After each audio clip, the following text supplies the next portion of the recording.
వచ్చి ఎంత సంతోషం కలిగించావే.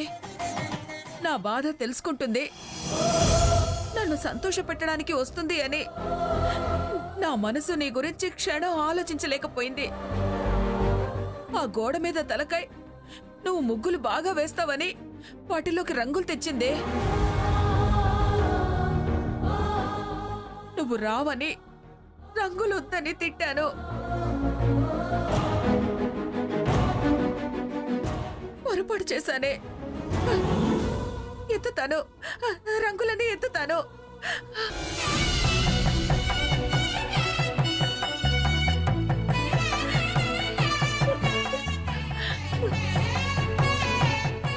తెప్పిస్తానే, ఇంకా రంగులు తెప్పిస్తాను. ఈ చేత్తో వేసిన రంగవల్లులన్నీ ఈ ఇంట్లో ఆనందాన్ని నింపాలే.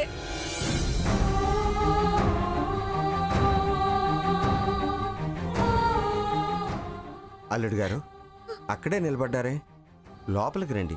నేను సీతకి తోడుగా వచ్చాను. అత్తారింటికి అల్లుడుగా రాలేదు. ఏంటమ్మా అల్లుడు గారు అలా అంటున్నారు? అవునమ్మా, ఇది మేము వచ్చి ఇక్కడుండే సమయం కాదని అప్పుడే చెప్పాను కదా. చెప్తే చెప్పావు, పండగ వరకన్నా ఉండి వెళ్ళండి. అల్లుడు గారిని రమ్మని చెప్పవే. రండి అల్లుడు గారు. నాన్న, బలవంతం చేయొద్దు. అమ్మా, ఇక నుంచి ఏ పండుగ మాకు పండుగ కాదు. మేమనుకున్నది సాధించాకే ఆ రోజే మాకు పండుగ. అయితే కావచ్చమ్మా, ఎక్కడో ఉండి కష్టాలు పట్టం దేనికి?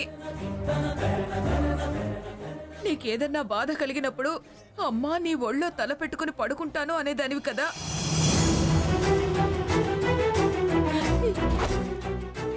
ఇప్పుడేంటే, ఇప్పుడు ఆ ఒడి ఈ తల్లి నీకు కావాలనిపించడం లేదా?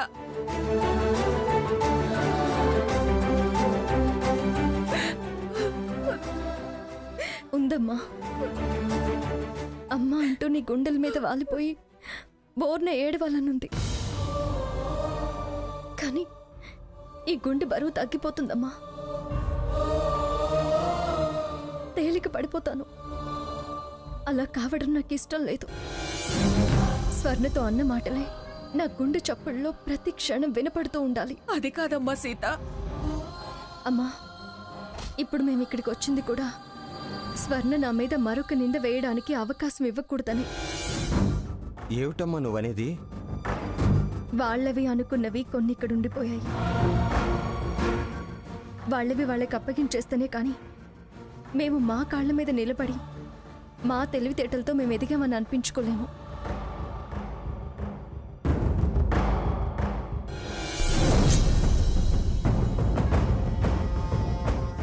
ఏంటండి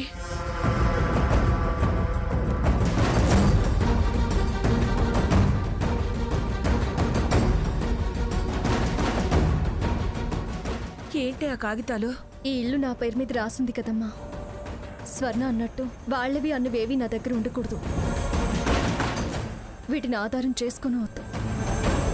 దానికి మరొక అవకాశం అనేది ఇవ్వదలుచుకోలేదు. అందుకే నేను ఈ ఇంటికి రాను అన్నాను. ఈ పేపర్లు దాని మోహన పడేసి ఆర్థిక సంబంధాలేవీ లేవు, ఒక్క హార్దిక సంబంధం తప్ప అని స్పష్టంగా చెప్పాలి. సీత, అవునమ్మా, నేను వీటి కోసమే ఇక్కడికి వచ్చాను. వస్తానమ్మా. సీత, కాగితాలు ఇచ్చేసాకైనా ఇది మా ఇల్లు అనిపించుకుంటాం. అప్పుడు ఉండడానికి రాకపోయినా పిలుపు మన్నించైనా అప్పుడప్పుడు వస్తుండమ్మా. అభ్యంతరం చెప్పొద్దు. అమ్మ పిలుపు, నాన్న పలకరింపు ఎందుకు కాదనుకుంటానమ్మా. పెళ్ళైన కూతుర్లా రాకపోకల వరకే ఆలోచించు, మరొకటి ఆశించొద్దమ్మా. అల్లుడు గారు, సీత మాటకు విలువ ఇచ్చి గడప దాటలేదు మీరు. సీత మీదైన తర్వాత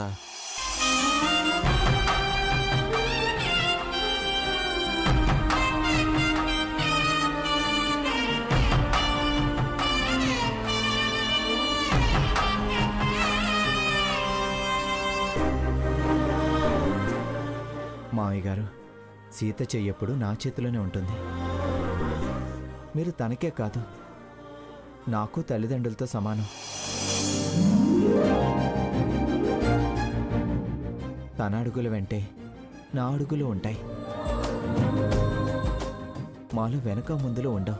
అంతా దీని అదృష్టం. తను నా అదృష్టం అనుకుంటున్నాను. నీలాంటి అల్లుడు దొరకడం మా అదృష్టం అనుకుంటున్నాం బాబు. దీన్ని ఏ దురదృష్టం వెంటాడుతుందో, ఈ బాధలు, కష్టాలు, కన్నీళ్లు. అమ్మా, ఇంకెప్పుడు అలా ఆలోచించొద్దు. కష్టం నిజమైన సుఖం అనుభవించడానికే, దుఃఖం సంతోషంలో తృప్తి సొంతం అవ్వడానికే. ఓడి గెలిస్తేనే విజయాన్ని సంపూర్ణంగా ఫీల్ అయ్యేది. పదరకు వెళ్ళొస్తామమ్మా. వస్తానన్నా. మంచిదమ్మా. వెళ్ళొస్తాం మావయ్య. ఆ.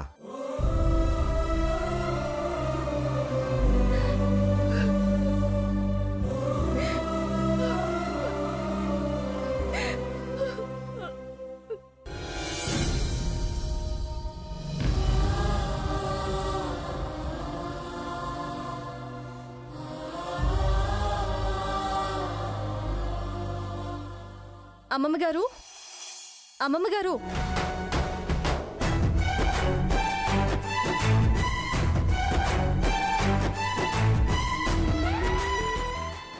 అమ్మమ్మ గారు. సీత,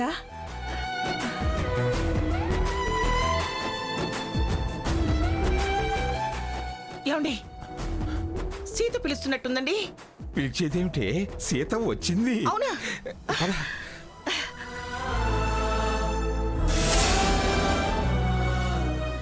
సీత, అక్కడే నిలబడి పిలుస్తున్నావేంటమ్మా? రా రా లోపలికి. సీత రామ్మా, లోపలికి రా. రా సీత. ఏంటి రానే రాను, నన్ను ఆగమని అనద్దు అని అన్ని మాటలని మళ్ళీ వెంటనే వచ్చావే?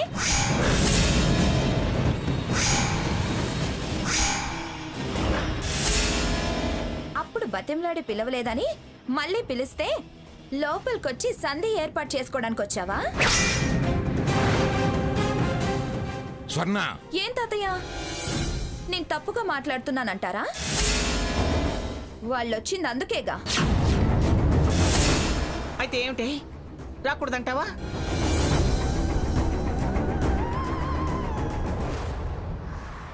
ఇది నా ఇల్లు, దాన్ని రావద్దనే అధికారం నీకు లేదు. మీకు లేదు గాని రాకూడదని వాళ్లకుండాలిగా. ఏయ్, తెలిసే, నాకు నువ్వు చెప్పాల్సిన అవసరం లేదు. నీతో చెప్పించుకునే స్థితిలో నేను లేను. నీకు కళ్ళు నెత్తికెక్కొచ్చు కానీ నాకు ఏం చేయాలో ఏం చేయకూడదో బాగా తెలుసు.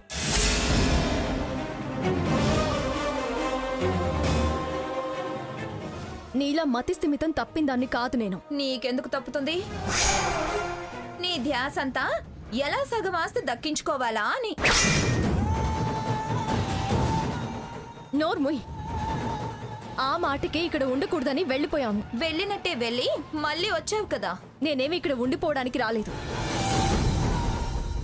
మీదైన ఆ ఇల్లు నా పేరు నా అమ్మమ్మగారు రాసిచ్చారు.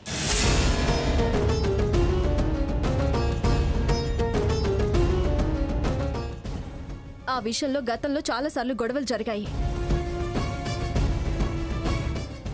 మళ్ళీ మరొక గొడవకి అది కారణం కాకూడదని ఈ కాగితాలు ఇచ్చి వెళ్దామని నేను ఇక్కడికి వచ్చాను.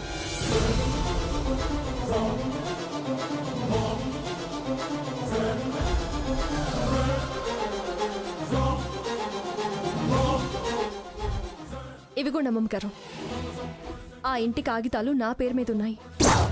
తీసుకోండి. సీత, ఇప్పుడు ఇవి ఇవ్వాల్సిన అవసరం ఏమొచ్చింది? అవి నావి కావు, మీవి అని దీనికి తెలియడానికి. ఆ ఇంట్లో అమ్మా నాన్నలు కూడా ఉండనివ్వడం ఉండకపోనివ్వడం అంతా దానిష్టం. రేపు నా మాట నిలబెట్టుకునే ప్రయత్నంలో నేను ఒక మెట్టు పైకెక్కితే ఈ పేపర్స్ని అమ్మో తాకట్టు పెట్టో వాడుకొనో పైకొచ్చామని ఈ మహాతల్లి మళ్ళీ మా మీద నిందలు వేయొచ్చు.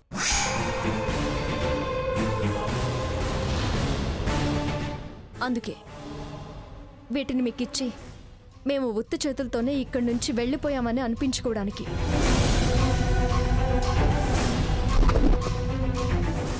మా రెక్కల కష్టంతోనే ఎదిగాము అని రుజువు చేసుకోవడానికి.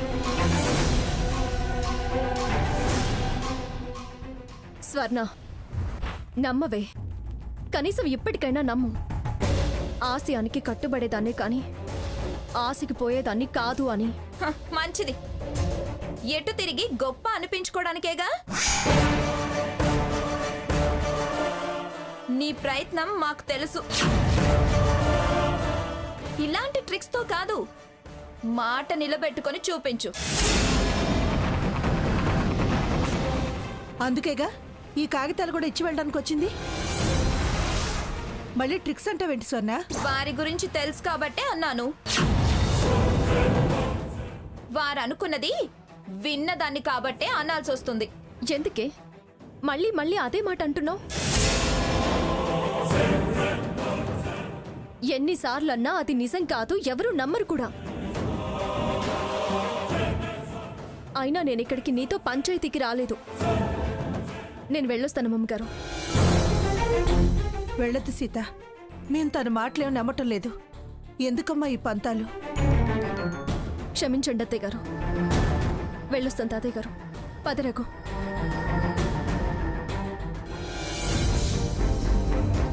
పద బావా.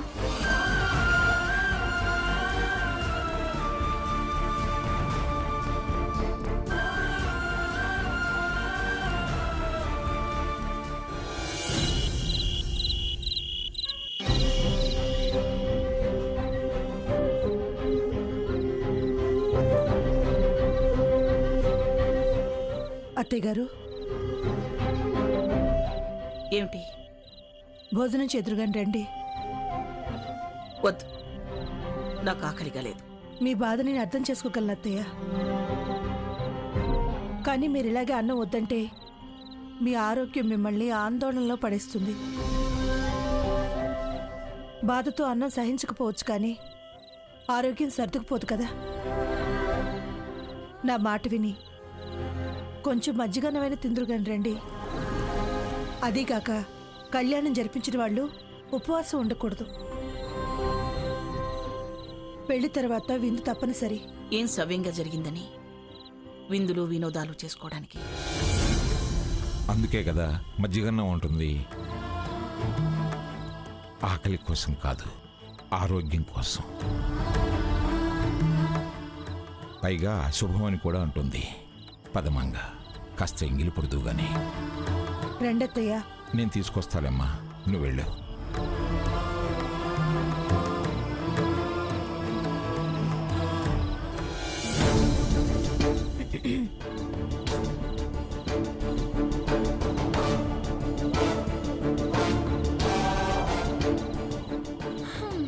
కాగితాలు వంక పెట్టుకుని మళ్ళీ పిలుస్తారేమో అని వచ్చింది. బా ఇచ్చేసి వెళ్ళిందిగా, ఇంకెందుకు వదిలే. సాకేత్, స్వర్ణ, భోజనానికి రండి. సరేమ్మా, మేము వస్తాంలే, నువ్వు వెళ్ళు.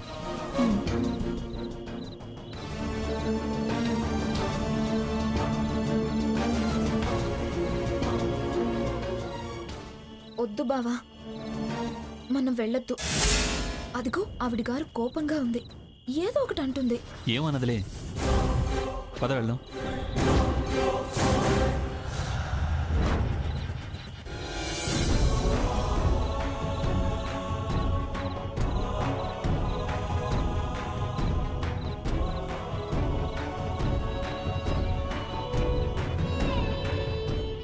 దోసకాయ, దీన్ని చూస్తేనే అసహ్యం వస్తుంది.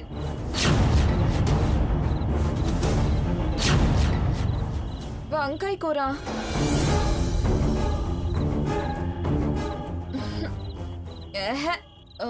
ఇంకేం లేవా? ఇప్పుడేమిటే? పంచభక్ష పరవణాలు కావాలా నీకు? మీ వాళ్ళు లేరుగా, మీకు అవసరం అనిపించకపోవచ్చు,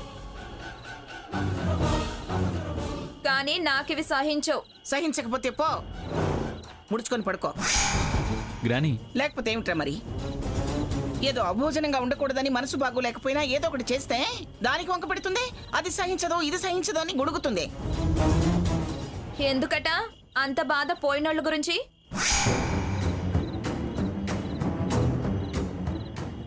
ఓహో, ఓహో ఉన్నవాళ్ళు వాళ్ళ కాదు కదా. మనుషుల విలువ తెలియని దానివి. ఆ బాధ నీకేం తెలుస్తుంది? ప్రేమ ఉన్న వాళ్ళకి ఆ బాధ తెలుస్తుంది. అంత బాధపడుతూ చేసిన వంట మేం తింటాం ఎందుకులేండి. పద బావా. మానేవే మానే. నువ్వు కడుపు మార్చుకుంటే మాకేమిటి? మాడాల్సిన అవసరం మాకేంటి? మాకు నచ్చినవి తెప్పించుకొని తింటాం.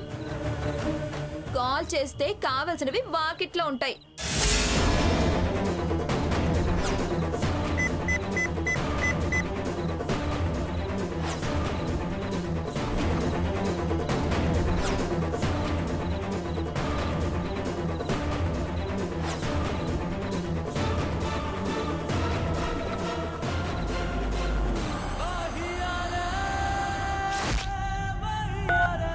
బావా పిజ్జా ఆర్డర్ ఇచ్చేసా. వెళ్ళరా వెళ్ళు. పిజ్జా ఆర్డర్ చేసింది నిన్ను రమ్మని ఆర్డర్ వేసింది. వెళ్ళు. నేను కూర్చుని తినటం ఇష్టం లేదని చెప్పు. అంతేకాని అది ఆర్డర్ చేసింది వేసింది అంటావే. వెళ్ళరా వెళ్ళు.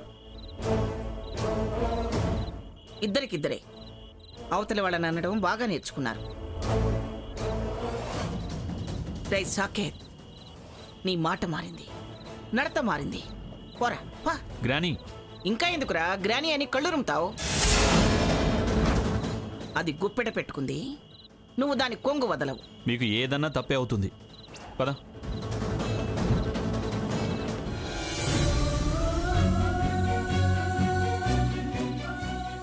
అత్తయ్య గారు తినండి. అత్తయ్య గారు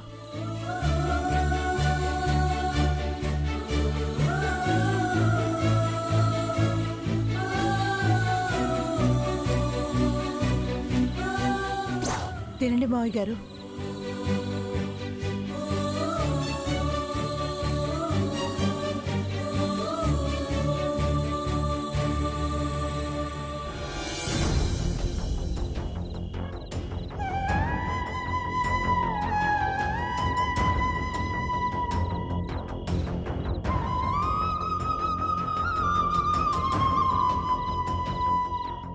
చేసిన మేలు మరిచి ఇంత దుర్మార్గం చేస్తుందనుకోలేదు. అందరినీ ఇలా బాధ పెట్టి అది దాని సుఖాన్ని మాత్రమే చూసుకుంటుంది. మనం వాళ్ళ సంతోషాలకి అడ్డుపడుతున్నామన్న మాటే నాకు చాలా బాధ కలిగించింది.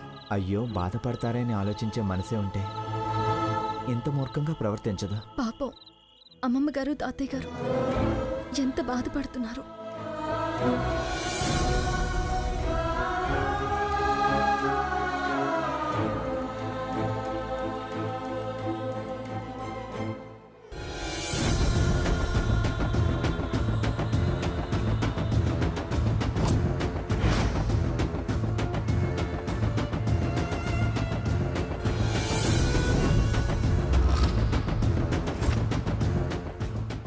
ఈ రాక్షసి మొదటి నుంచి ఆశపోతేనండి.